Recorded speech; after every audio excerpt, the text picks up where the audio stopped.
Callie, first, thank you so much for doing this interview with me. Congratulations. What a year that you've had. First, congratulations on the CCMAs. How many nominations do you have for that? We are nominated for Alternative Country Album of the Year. So we have the nomination for the album, which is really exciting. And we had some nominations for the Country Music Awards of Ontario earlier this year as well. But we're very excited. We all made this album together and completely off of the radar of the machine and the labels and any of that, and just sat down and said, this is the record I want to make. Let's make it happen. We had no money. We pulled it all together. And here we are with a couple years later, and we have got Album of the Year nomination for a record that came out at the downbeat of the pandemic. We were all like, oh no, the world is shutting down around my record, which is the least of the world's problems, Yes. but a big problem of mine. And so, a year and a half later, it seems to all be working out. So we're very excited. I was going to say, what does that feel like knowing that you've had so many barriers with this album? And then here you go, the CMAOs, 2 nominations, CCMAs, this nomination. Talk about being an inspiration to show that no matter how tough things can get, you can get over that and you can be successful in the toughest times. I mean, it was very difficult for a while because we had been working on this record for some time. We started rolling it out, put the first single out summer of 2019. And this is my first solo record. So I had been in a number of different bands. I've been in a Celtic band. I've been in a folk country bluegrass band. I've been in some cover bands. I had traveled and toured kind of all over Europe and the United States and Canada, made Nashville my home, sat there, wrote, tried to get better, tried to figure out who I was going to be as an artist, and started to put one foot in front of the other. Made this record. It premiered with Billboard magazine on March 27th of 2020. So it was too late to pull it back. For an independent artist, I had everything and then some into this, like every cent I had saved for years, playing tip jar gigs. And the day that I had 5,000 records show up on my doorstep that I paid rush shipping on to get there on time for the tour was March 16th, the day the world shut down. So it was pretty crazy. And I think,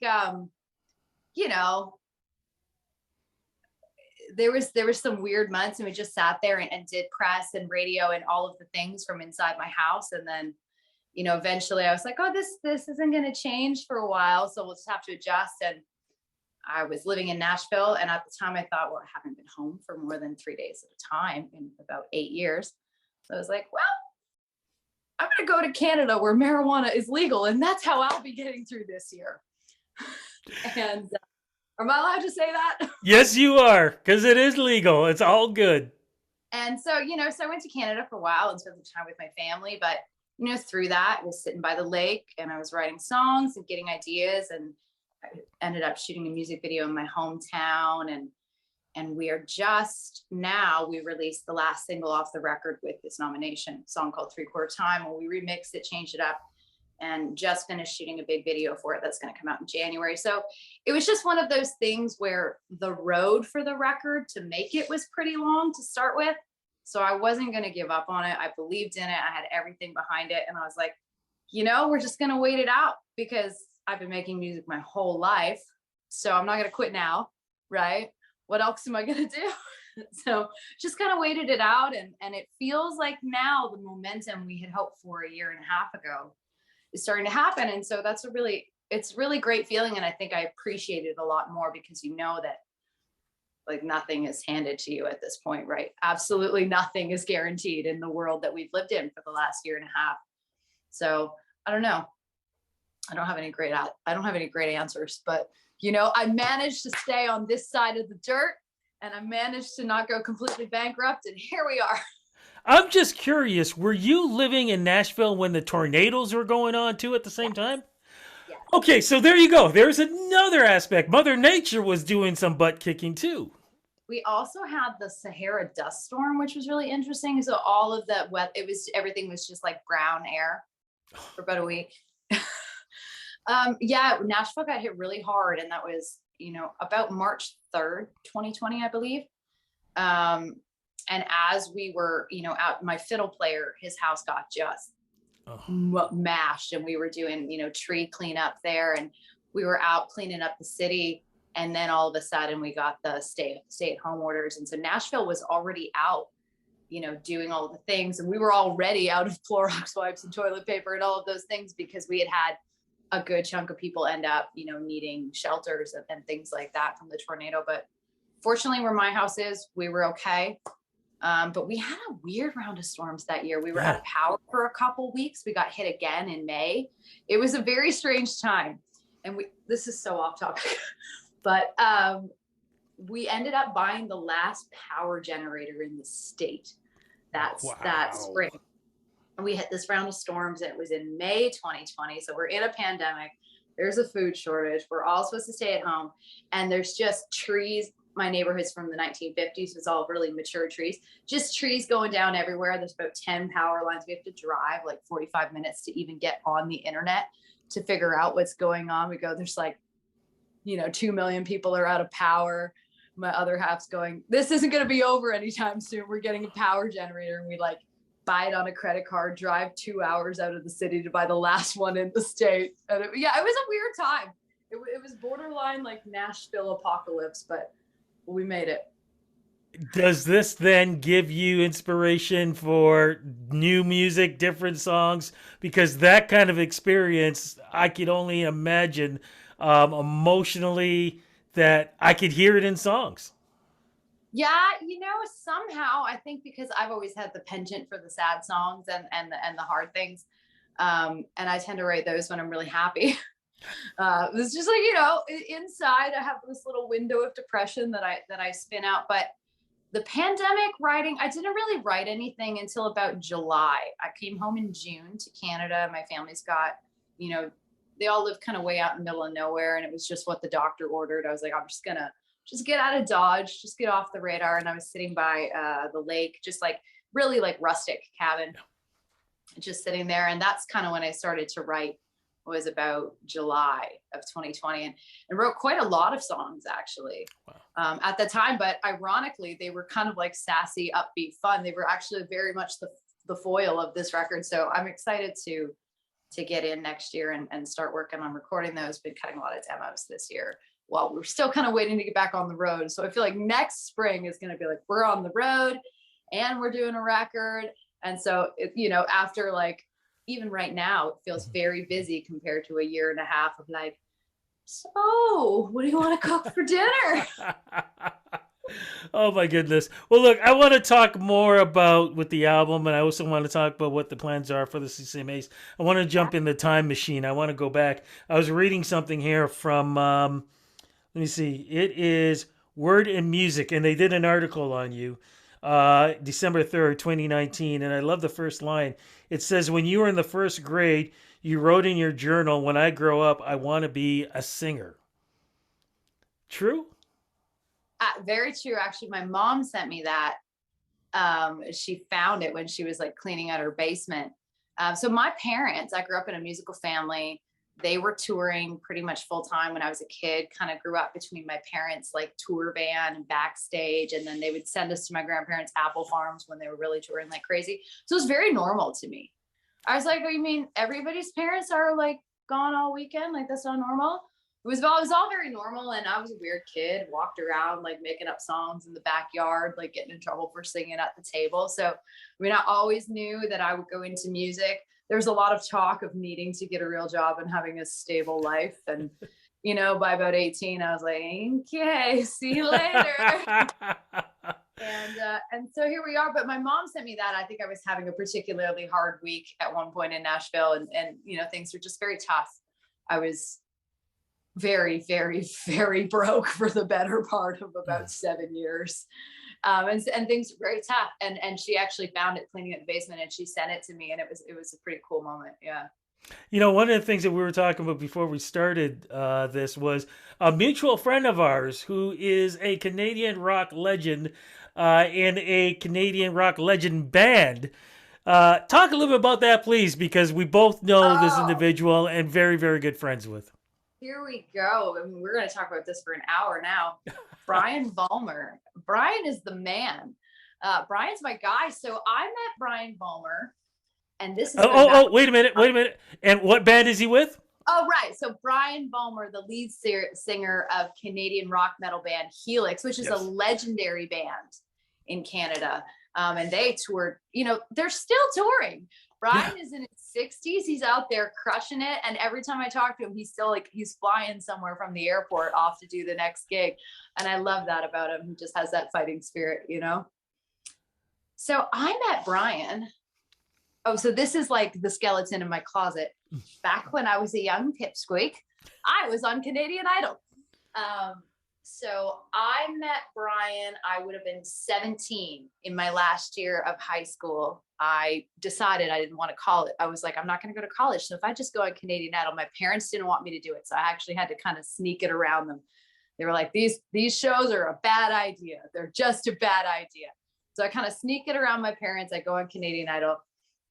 And at the time I was just having some issues in my voice. And they were like, you need to get vocal lessons, which my parents are very careful to keep me out of vocal lessons. They didn't, being from a musical background, musicians, country music, I think a lot of times we get singers that sound very trained and then it doesn't really translate, right? So they were like, none of that. We don't want any of that. We're like, okay, we'll find her someone, but it's got to be like a musician. So through a long train of fishing through, oh, this is my publicist being like, are you on with Rudy? I feel I should text him back. He might get upset. No, go right ahead. Okay. Go right ahead. Is it gonna pause oh no. No, that's okay. Don't worry about it because folks know what's going on because you're getting back to the publicist. You're just letting There we go. letting them know. He just wants to make sure that I'm here. Yeah. Okay, now he's texting again. So we get the contact information for Brian Ballmer. And so my mom takes me to meet him because, you're not just going to drop your kid off at like your 17-year-old girl with a stranger. Takes me in, we meet him. And she's like, okay, feel good about this. And she left. And I started going to see him. I became probably like one of his most intensive students. And And I need to jump in because you have to also explain too, why are you going to go meet him? Because there's something else that he does. He's not just a rock star, but he does something else too. Right. I'm glad that you're here to mediate this because my brain is skipping on like 2 hours of sleep multiple days in a row. Here we go. So Brian teaches a technique called Belcanto, which is a very old Italian school of singing. And Belcanto means beautiful voice. Mm-hmm. So there are not very many people in the world that still teach it at all. And it comes out of Italy, and it was very common with major opera singers, and it is based on true resonance of the voice. So using all the resonators in your chest and your head to create, not manufactured by vibrato, but really true resonance of the voice. And that's when you get those opera singers that can fill a room just completely acoustically. They're using those techniques. So Brian had studied it from a man named Ed Johnson, who had taught many stars, especially in that rock circuit, kind of taught them how to survive the rigors of the road, but also taught people like Beverly D'Angelo and people that went on to be, stars in LA and New York. Ed was the only Canadian to ever be in all three major American opera companies. And so Brian had studied it from him, became his prize pupil, and eventually decided to learn to teach it.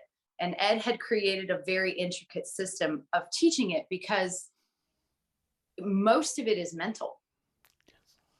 So Ed had really, really worked on that system. Brian had learned it from him. And then I actually started learning it. And I was like, this was the only time in my life I was ever a good student. I was the kid that was like, Callie, go sit in the hall. Like that was me for, 18 years of school. And I would like go and I would record all these lessons with a cassette tape, because this is going back years. And I would go home and I would write notes on everything that had happened. And I would do my exercise. I would see him 2 or 3 times a week. We would drive an hour each way. And so eventually he started to kind of groom me, being like, you might want to teach this one day. So it is still kind of in the back of my mind, something that might happen. I have all of my notes. And so, yeah, I studied with him extremely intensively.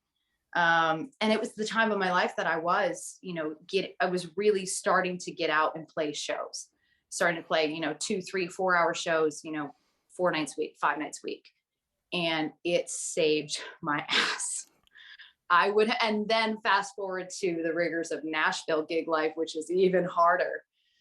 It saved my ass. I would have been nodes, no voice, done for. So it's probably the most important like musical chapter of my life was studying with Brian. And I still get to see him occasionally, like if I'm going through on a radio tour, but we'll talk on the phone. He more so calls and yells at me when he's at the airport. It's like, why are you still in bed? 7 a.m. I've been up for 2 hours. Yeah, because he gets up, he walks around, he goes over to the local restaurant, he has his coffee, his newspaper. We know Brian's routine. Should have a little less coffee. Yeah, yeah. But here's the other thing I want you. Can you describe his home, which was known as Planet Helix? Exactly. Right. So Brian had this home. He ended up buying, a few properties in London, Ontario, which I went to high school just outside of London, Ontario, Medway High School. But my parents lived in Stratford, so that was the driving back and forth. Brian lived in, I think, like what do we call it? Like East London? Yes. East London. And he had bought this old kind of nondescript house when him and Linda had gotten, off the road and wanted to settle down. And bit by bit, he curated this kind of insane rock and roll, antique, vintage, gaudy, crazy, but like really cool masterpiece of a house. And he would go into these like abandoned barns and churches, and he would pull out, stained glass windows and wooden beams. And he was always antiquing when he was traveling. So everything in the house had come from somewhere extremely unique. And he had his little teaching studio near the front. I spent a lot of time there, and Brian always had pets. He always had cats and dogs that would kind of hang out and run around his feet. It was probably the most unique and incredible property I've ever seen. Because it wasn't like a crazy, when people think rock star, they think, 37 room mansion, but it was like just the most artistic, and he really built it with love. He did everything himself. And then he went on to do multiple houses, but that one, and I think they sold it. They did, which broke my heart. Crazy, right? Because to go see Brian and have it not be at that house is bizarre. Completely, with all those pictures that he would have, with all the things and people. Exactly. And then with the basement room, because I think I stayed there a couple times when I would travel through. The basement, they kind of had like the journey of Helix was, the picture room with the computer right beside the teaching studio. That's there. And then downstairs, you had the bedroom. Boy, we're really describing this. You had the bedroom. I'm not going to go too much into it anymore. What's our interview about? Exactly. I'm here for it. One thing I do want to add, though, because I was so like smiling hard because you talked about Canadian Idol and you tried out for it. Well, when I was in radio, I did a bit where I had to be on Media Idol. We did this to raise money for local charities. And every year that I did it, I lost. This particular year, I decided that I was going to get vocal training. I got it from Brian. We aired all the vocal training, and I won. So awesome. So there you go. That's our connection, not just with Brian, but with Canadian Idol too. Stories. Yes, I did not win Canadian Idol, but that is okay. But I won a Media Idol, so I was happy with that and winning money for my charity too. Hey, that's right. That's great.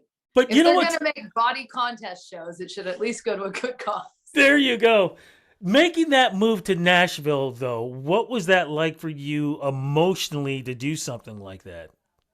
Honestly, it was not a thing.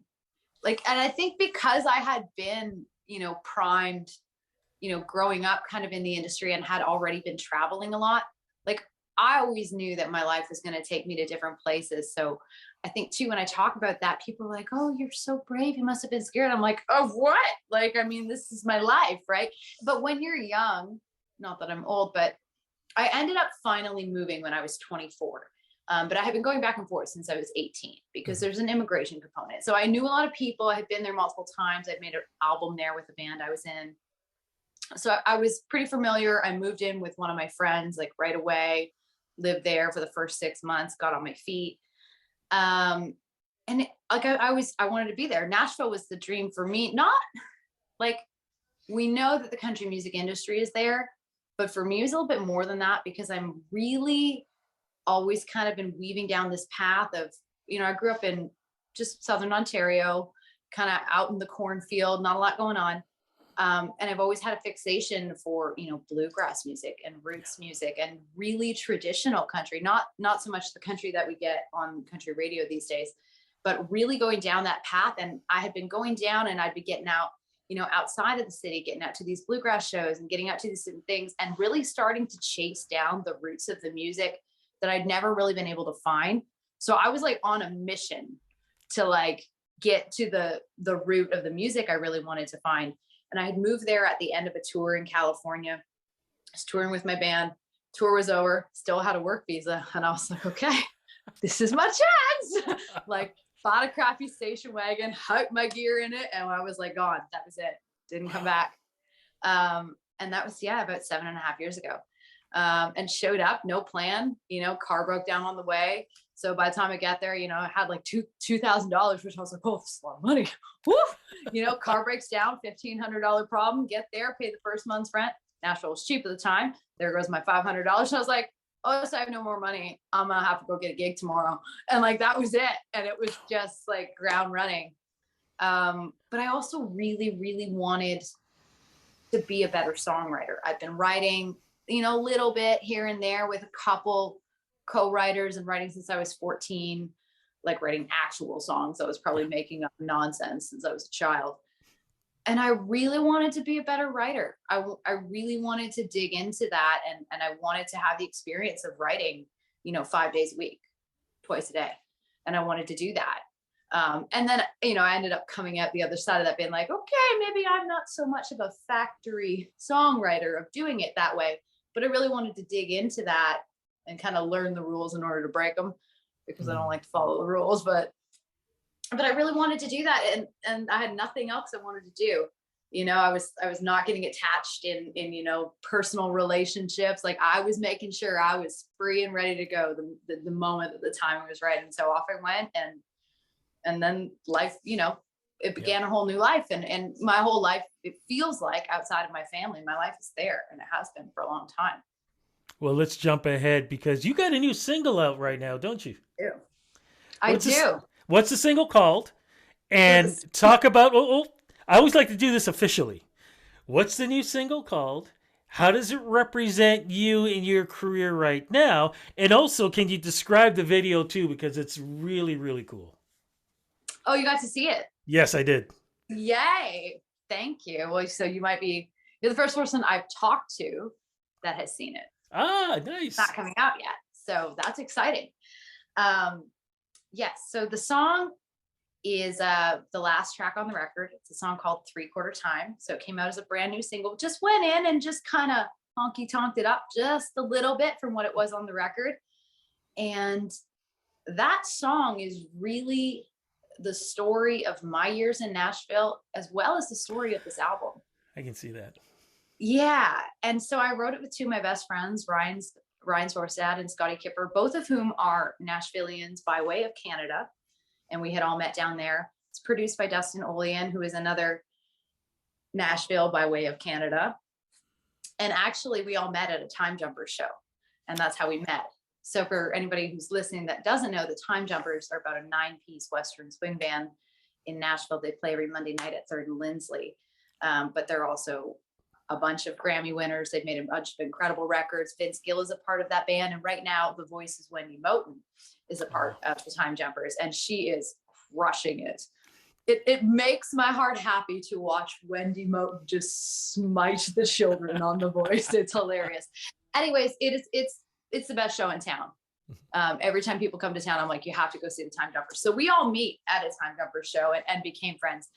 But 3/4 Time, I know I'm like a squirrel where my brain just goes off. And I'm going to plug in my phone. Forgive me. I know. No, go right ahead because low battery. Yeah, no. Go right ahead because now it gives us some anticipation in what I was talking about in saying that it's a great video to see. So we got a lot that we can hear about on this. And I love how this all ties in with the story of you meeting up with your co-writers. I mean, everything connects. So please, if you get a chance, continue. All right. I think this way we won't die. We won't go down halfway through. It's important. So three-quarter time, you know, was kind of the sass and the edge of the record. It's very much a ballad record. And I was saying earlier, I just have that love and that penchant for sad songs. And it's more so less in the topic, but in the feel that we get, Yes. right? It's less about like, oh, poor me. Like it could be actually about something nice, but just have that like lonesome heartache feel. Because to me, country music and roots music, it's the feel I'm looking for. I want to, you know, that feels like coming home. That familiarity is something that we get. It's aspects of nostalgia that come through traditional country music. So Nashville for me was interesting. It was, I found out very quickly through many, many meetings of, you know, the machine and labels and all, agents and managers and all the things. I found out very quickly that the music that I loved the most, that at the time they were not buying what I was selling. So I had two choices. I was either going to take the long way around and stick to the music that I love, or I was going to have to completely change what I wanted to do in order to fit the mold. And having had some of those offers presented to you, and you're sitting there with your ambition and you can't pay the phone bill and the car broke down, and you could do this, and you know that's what's going to sail the ship, but you kind of hate it and you don't love it. And just, you know, having to make that decision many times over that, no, like I'm here to make music. And that's what I'm here for. I don't actually care about being famous because I like to go to the grocery store in my pajamas, right? Like I'm here to make the music that I love. And whether that's on stage for 50 people or 500 people or 5,000 or 5 million, whatever that looks like, when you're standing there every night singing your songs, you better love them, right? So three-quarter time was a bit of that story. There were a lot of things that happened, you know, in those first 4 years, and it was a very tough time. And one night I had been playing downtown. I used to have a gig at the George Jones Museum, and I turned over the tip jar, and out comes, you know, there's 20s and 5s and 10s and 1s, there's dollars. And it's a crazy night, and there's shots of whiskey are flying around, and it's your general Broadway pandemonium, which has basically become like Las Vegas with some country music in it, you know. And out rolls a nickel and 4 pennies, 9 cents. 9 cents rolls out of this tip jar. And I'm looking at it being like, I really hope a 5-year-old put that in there, but they didn't, because this is a bar, you know.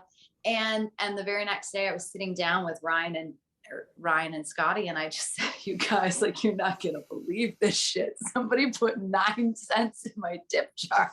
Like, you're gonna make a dime singing this old country music. And we were talking and we were laughing about it, and I was like, I mean, I'm gonna do it anyway. And we spitballed and we got the song, and it sort of became my theme song around Nashville. It became, you know, kind of the song that everybody remembered and gravitated to. And it almost gave me, it's what's so interesting is, as songwriters, when we write songs, we take these really vulnerable pieces of ourselves, and as we send them into the world, they actually become our armor as we stand there exposed. The song becomes the thing that people recognize you for, and that protects you, and that lets you tell your story in a way that makes you feel comfortable. So three-quarter time was that song. It kind of became a bit of a calling card, and it was a little bit of a different fit for the record. We put it on as the last track, and it was sort of my final, like, this is how I feel. And we had actually planned to release it as a single and do the video much earlier, but with the state of the world, we just kept being like, I don't know. And then when the CCMA nominations came out, I was like, all right, this is a chance. This is what I want to say. This is how I feel. Let's go out and wave the flag before we move on to new music. So I'm really excited that it's coming out. And the ironic thing about it is that, you know, after having released multiple songs and it not fitting the Spotify thing, and it not fitting the radio, and all of these things, here we have a song that is mocking all of those things, and it's getting added. And I'm going, what? Oh my goodness. Is this happening? So I was like, okay, well, that's ironic, but okay, great, right? But so no, it's been going really good, and I'm really excited. They're spinning it in like BBC in the UK and Australia, and you know, we've got some plans for it in Nashville with WSM and CMT, and a lot of those sort of grassroots type of, you know, traditional country and roots music things, and they're going to be spinning it on CBC Country in Canada. So we got our first Sirius XM feature with North Americana with this song. So it seems to be that it's completely ironic to me, because it's making fun of everything that is right now, and it's being embraced. But it's like that's everything that you've talked about from the beginning when we talked. That seems like your career when things are not like, yeah, this isn't supposed to happen, whatever. Somehow you don't get angry. You just kind of go, and I'm going to do it. Well, you know, and it was so funny. I was actually asked if we could do a shorter version of the song. It's 4 minutes and 18 seconds. And they said, well, can you make it shorter? We don't want anything longer than 3 minutes. And I was like, I'm going to save you some time. It's a ballad about ballads, about musicians in Nashville. They go, well, can't you just cut out all the instrumentals? I was like, you would like me to cut the solo played by the Grammy winners on the ballad about ballads about musicians in Nashville? My answer is no. Here's the song. Play it or don't. Oh my goodness. I'm bewildered, but it's working. So we got to shoot the video. Was very excited about it. We shot it at this is the first time we talked about it, so here we go, exclusive. Yeah. We shot it at a bar called D's up in Madison. This is just north of Nashville. Got your good like divey honky tonk feel. You know, they got like the gold tinsel background, the disco ball. It's, you know, 20 years of beer and rotted vomit in the carpet, like the real authentic thing, not the thing that's like the postcard of honky tonk Nashville, like the real dirty thing. Which is, you know, you want that, the authentic grunge. And we got to bring in, I guess my idea for the video was I just wanted to tell the story and bring in all the caricatures of, you know, different people you would see kind of in an audience in Nashville. So we have the skeezy record guy trying to sign the Pop-Tart lid. And we have your bro pop country guys, and we have your frat boys being drunk, and we've got your bachelorette party, and we've got a couple of hipsters, and then we've got a 7-piece band that sounds incredible and nobody's listening. and that's not uncommon.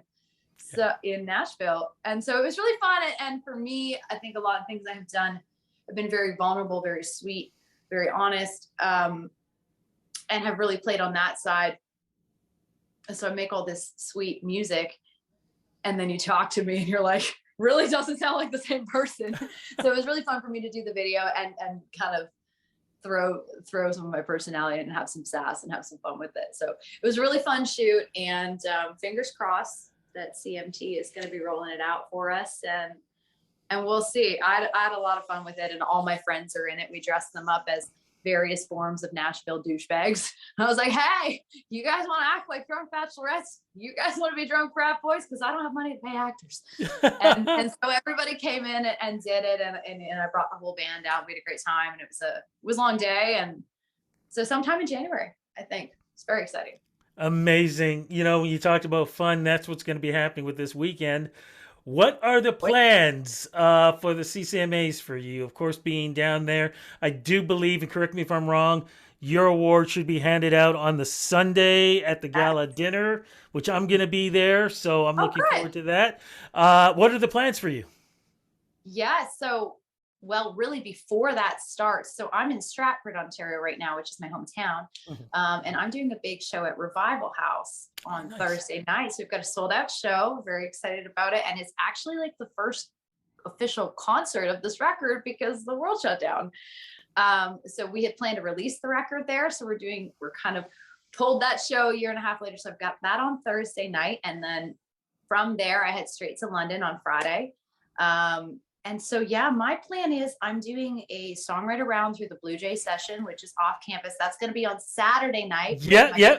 I did an interview on that, talking to the organizers on that. So for folks who are watching, I am going to be posting that if you want more information on that. So that's going to be up on my and website. they're, Dan is such a wonderful guy, and he's really such a good supporter of Canadian country songwriters and giving them an outlet. So I'm doing a Blue Jay session, and it's with Bobby Wills, who I have so much respect for, and my good friend Mallory Johnson, and my new friend Nicole Ray, who I just met at Country Music Awards in Ontario. Love Uh, Nicole. yeah, so we had sung on the Susan a Glue Cart song together. Oh my Yeah, and goodness. that's how Nicole and I met. Okay. And so we're all doing a show together. The album award, and I'm really excited. Both of my songwriters, Ryan and Scotty, are both able to attend. Nice. So we got a table, and we're like, we can't even afford these gala tickets. Like, we're so broke. So we're going. We've got the whole crew coming, and fingers crossed. But it's very much just an honor to be nominated. I'm a big fan of. I mean, for me, that's the category where all my friends are, right? Yeah. So I'm a really big fan of Core Blend and Donovan Woods and of their artistry. Ryan Lindsay's a new friend of mine. I haven't met Corey Marks, but I love that he went and did something out of the box. So Yeah. we're very excited about it. And I mean, half of it is going to be like my friends from Nashville are coming. One of my best friends, Tennille Arts, is playing the TV award show for the first time. So we're really excited for that for her. And then two of my close friends, Raquel Cole and Kelly Prescott, are in the top of the country competition. So I'm going to support them. And so it's just going to be fun. I haven't been, actually, the last time I came was in London. And it's like, I'm usually like, oh, I should go to that. I can't buy a flight, Like, seriously, like that was the reality of it. So I haven't been for a minute, and it was really cool that it ended up being in my home province because I'm able to have family around and to celebrate. And so I think it'll just be a fun hang. I think we're going to go out and put on the sparkle suits and talk to our friends and meet some new people and just, enjoy it. Why not? Right. We actually get to do something in person. Yeah, no, I'm looking forward to it because usually when I go to the dinner, I'm the voice of God. So this is the first time I got a ticket for it. So I'm gonna just have a good time. You and I got to get a picture together. We got to make sure that happens. Because I've already picked out my outfit and it's good. So we got to make sure not to waste it. There you go. Exactly. It's so funny talking to you in this interview. I feel like everything is 6 degrees of separation. Yeah. You know, or we know somebody and whatever. And it's weird that this is how we run into each other doing this. How we haven't run into each other before is weird to me. Well, it's weird, and it's not that weird because because Brian had mentioned to you wow. So little sleep, so much caffeine. Brian had mentioned your name to me multiple times over the years. And I was in like a folky Americana band. My mom and I toured together for about 8 years, and we really did that traditional music. And he was like, if you're going to do the country thing, you better meet my friend Rudy Blair, because, he's the guy in the area. And then I kind of up and moved to Nashville, and I didn't come home very much. I really wanted to be rooted there, and I really wanted to just kind of nest and dig in and really make my life there and really focus on the craft. Mm-hmm. I really wasn't, up until 2019, I was playing these paycheck gigs downtown. I was playing these paycheck gigs to survive, and I was writing full time, and I was scraping together money to make my record. And I was like selling off my gear and instruments to like pay for my phone bills and stuff. Like, cause I had been out touring for so long. I had all this great gear and instruments, and all of a sudden I had no money. And I really just wanted to immerse and be there. And so I didn't get home a lot, and I wasn't very much a part of the Canadian country scene and most of it. But then it sort of, everybody was coming to Nashville, and I started to kind of meet everybody via Nashville. So pretty much everybody I know when I come, to the awards now are people I know from Nashville. There's very few people I know from living here before, because I've always been, this is the mainstream, and I've always been over here. I've always kind of been teetering on the edge, wondering if they'll let me in the door, or if I'm going to kick it down, or if I'm just going to go over there and do something else. And so it is like, it's crazy, but it's not that crazy, because this is sort of my story with everybody. But I'm glad we're meeting now. Yes. And definitely, and we're going to get a chance to meet when we get up to London. As we are wrapping this interview up, I'm just curious. You, as a veteran now in Nashville, you probably get to see, probably every day you're there, that person either driving in that broken down vehicle or getting off that bus or, whatever, with that suitcase with hopes and dreams. What advice can you give to that person who decides that they're going to pack that bag up and head to Nashville to follow their dreams like you have? What advice can you give them? Well, two sets of advice. I think there's a separate set of advice that comes from if you're doing it from Canada, because it's a bit of a harder road. You have to have your immigration in order. But I think if I could just go give advice to myself at 18, this is the way that I think of it. Be like, Callie, work your ass off for a couple of years and put $100,000 in the bank so that you're not going to die down there, okay, playing in biker bars, like almost getting shot. You know, if you have family money, great. If you don't, save some money. But number one, focus on the craft. Yes, you need to meet people. Yes, you need to make connections. Yes, you need to hustle your ass off and make your own connections. Don't wait for somebody to save you. Don't wait for somebody to discover you. Get out, hit the pavement. But what matters is when you have that opportunity, what level are you going to be at when you get on stage to use it, or when you get in that room? Focus on writing songs, focus on playing your instrument, focus on your singing, focus on the craft, because the craft is what leads the whole thing.